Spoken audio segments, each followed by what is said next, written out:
Hear, feel, think.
For you.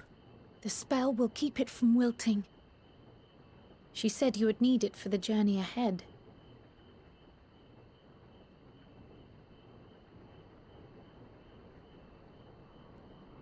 Will you speak with her now?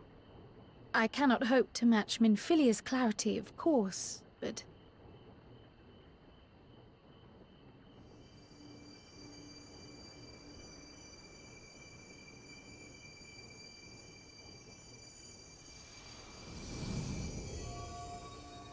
Thank you.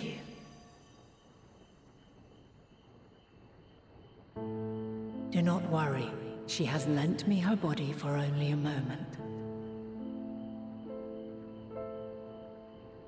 Just as I could not save the first from the flood of light, it has become arduous for me to interact with the physical world without assistance. Though I might converse with you for a time, the incorporeal form I assumed on the ship would be incapable of casting even the simplest enchantment. It is in the depths of the ethereal sea, the place to which all life returns, where my influence is greatest. After Minfilia's sacrifice on the first, it was to the sea, here in the Source, where I ferried her soul. I wished that gentle spirit to find rest in the world she loved so well. Her, and another who may yet have a part to play, though that will depend on you. Take the flower, walk free, for you are free, to go where you wish, to believe what you will.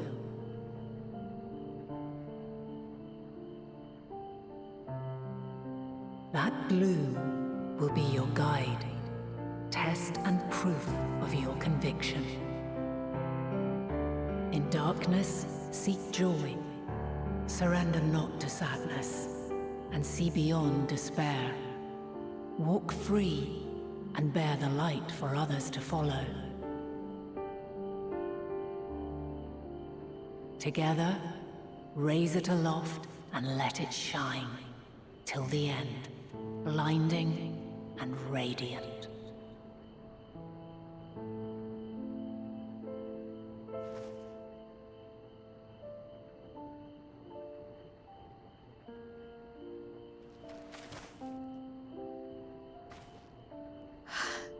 That was all too brief. Already she seems so far away.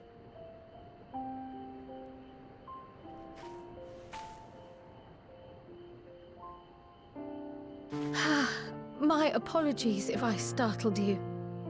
Ever since we began our descent into Labyrinthos, I had sensed another's will, straining to reach out.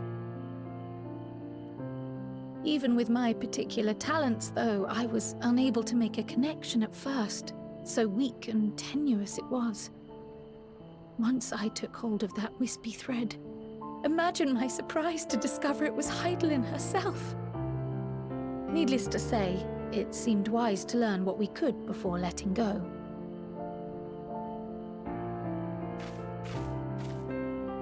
Her answers were more cryptic than I would have liked, but at least she left us with a guide of sorts, that unusual flower.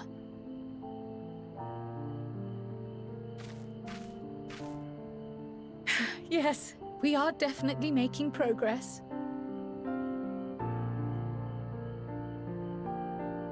You can't be serious! We've done nothing wrong!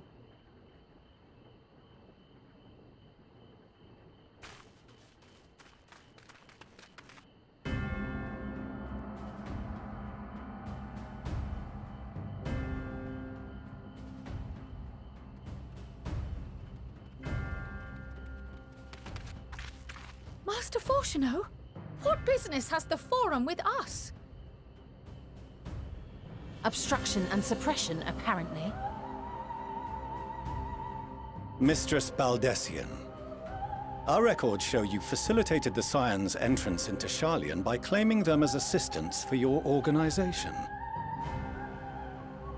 We are aware of your investigations. After alerting the major institutions to the presence of potential troublemakers, we received word from an Archean custodian. A group operating under the auspices of the students, skulking about Labyrinthos and engaging in clandestine behavior. Clandestine? We may not have entered Sharlayan as Scions, but we did naught to conceal our identities. Our only purpose in this city is to seek the truth. I can think of no reason why our actions should warrant the Forum's intervention. 'Tis not our way to discourage the pursuit of knowledge, but the timing of such pursuits must be considered, not to mention their potential impact. With the world in chaos, we, the true caretakers of wisdom, have committed ourselves to an undertaking that demands the utmost discretion. And we will not risk its success by turning a blind eye to disruptive foreign elements in our midst.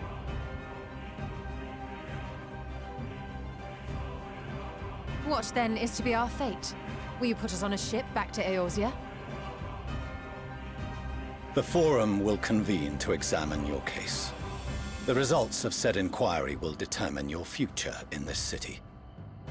As for your absent companion, he has already been detained. Graha! But why? Is reading a crime now, too? Reading is encouraged, celebrated even. Not, however, of the volumes shelved in the restricted section of the library.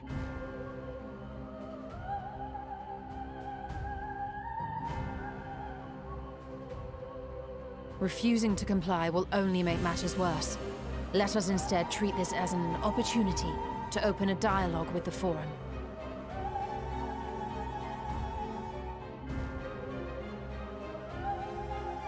Silence is often one's best defense. I would advise against prolonging the proceedings with frivolous discourse.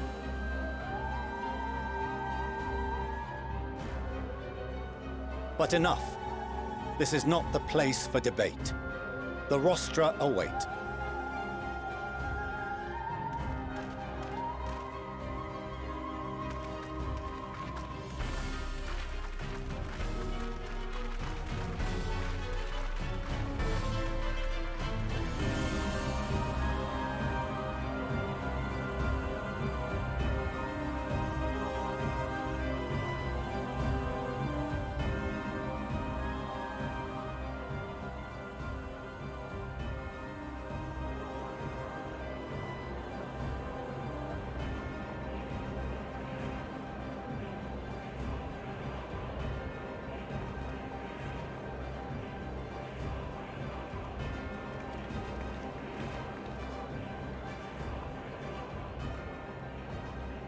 Forgive me.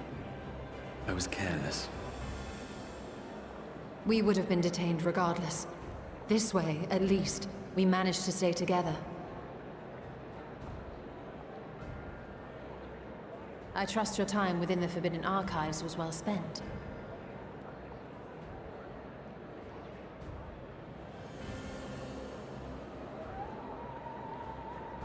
The Forum will come to order! This inquiry is now in session. As Speaker-elect, I will be presiding over the day's proceedings.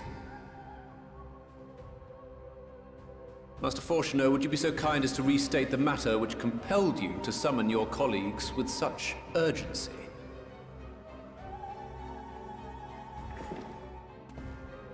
As you are all aware, we recently denied Eorzea's request for Sharlayan assistance. Since then, certain individuals dissatisfied with our decision have taken it upon themselves to interfere with our work. They entered our nation masquerading as associates of the students of Baldessian. But these malcontents are better known as the Scions of the Seventh Dawn. These militants wield influence with both the Eorzean and Eastern alliances, and are inextricably involved with the crises presently afflicting the world at large. Loose in our city, these warmongers sought to meddle with and expose matters of state secret. What are they, if not a dire threat to be expelled?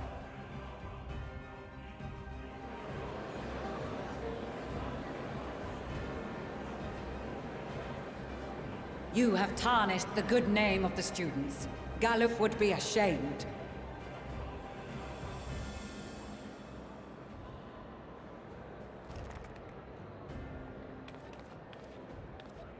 Galuf Baldessian was never one to forsake his fellow man.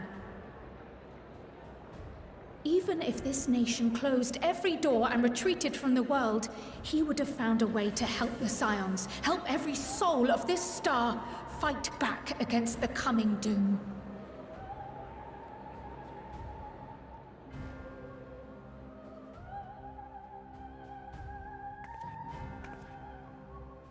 A terrible enemy stands poised to lay waste to all we hold dear. In the face of such madness, Eorzea reached out to Sharlayan, a respected ally, in the hopes of forming a united front. Was your curt dismissal truly the best you could offer?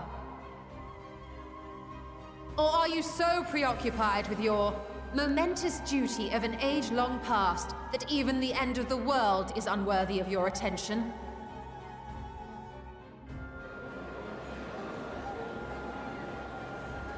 Whence came this revelation?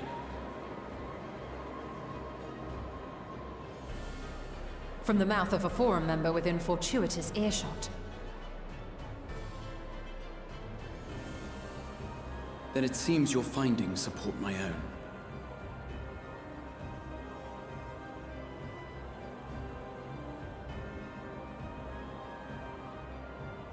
The reason I visited the restricted shelves was to study records of the Forum's policymaking process, to better understand the historical trends underlying their most major decisions.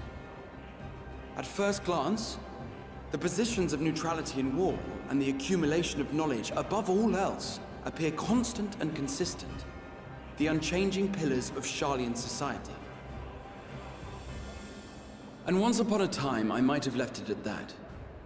These days, however, I am more attuned to the subtleties of governance, and so I noticed something odd.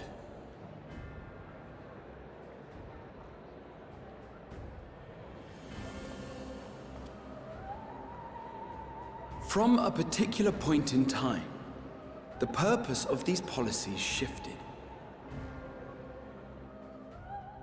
No longer was knowledge preserved for the benefit of society. Rather, society was to be gradually reshaped to ensure the preservation of knowledge.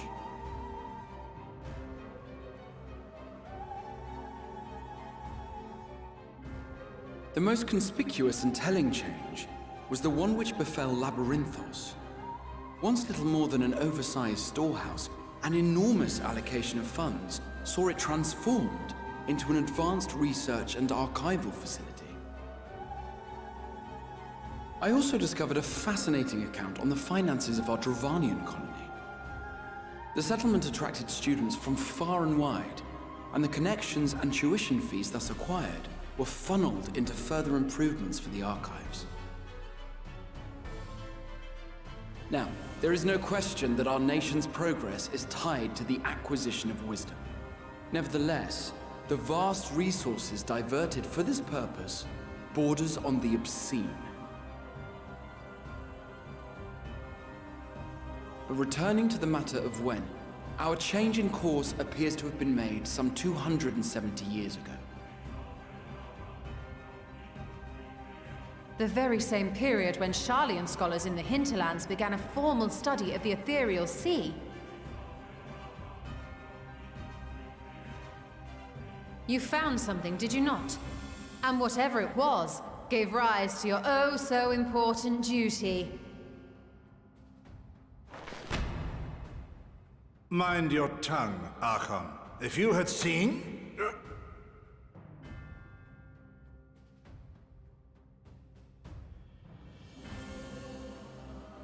Yes, we are bound by a duty we cannot ignore. Knowing this, what would you have us do? Abandon our vital work and join you on the field of battle? We will never choose the way of the sword. We will fulfill our mission not through strife and bloodshed, but survival. Come what may, we shall live on. We must. Do as you must, then. But we Scions will fight until the heavens fall, until our last breath.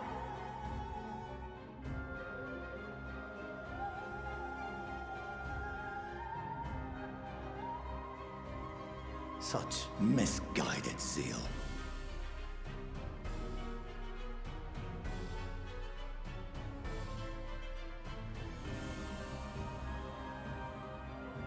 Father, Master Fortuno, I fail to understand the stance you have elected to take. But by the same token, I have yet to find a compelling argument to counter the challenge you put to us in Gridania. Still, in the midst of my uncertainty,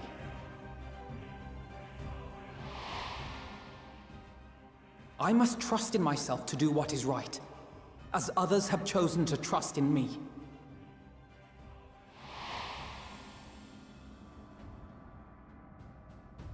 So I will continue, as I always have, weighing the consequences of my every action, and allowing my hope for the future to inform my decisions. That's quite enough.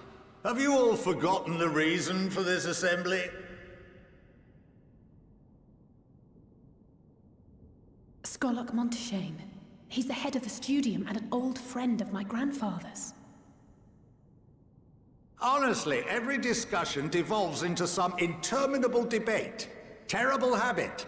Let's return to the topic at hand, By their own admission, these scions have resolved to fight alongside the Eorzean nations against the doom which swift approaches. But there exists no evidence of an attempt to incite our citizens to do the same. Furthermore, while our decision may well have been the correct one, we cannot simply bull our way through these disagreements without inviting doubts or objections. Put yourselves in their place. Who among you would leave a tome unopened if an elder forbid you read it with no reason given? No. If we're to quell further discontent, then we must conclude this matter with a fair and even hand.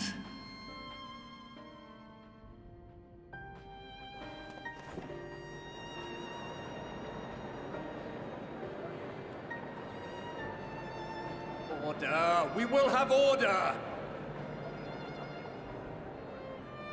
Master Monteshane raises some valid points. Keeping such concerns in mind, I propose we enforce the following measures. Until further notice, the students of Baldesion are to cease any and all activities within the domain of Sharlayan. You will also refrain from any further investigation into the Forum's decisions and duties.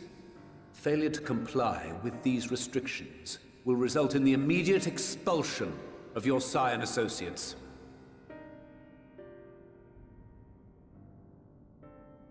Let us put this judgment to a vote.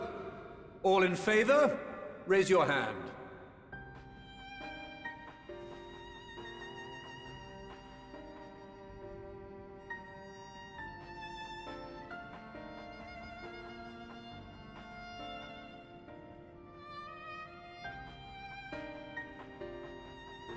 I count 51 for and 48 against.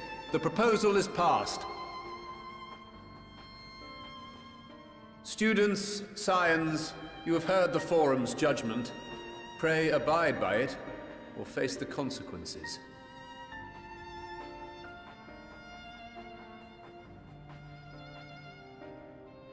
Honored members, I thank you for your time. This inquiry is concluded.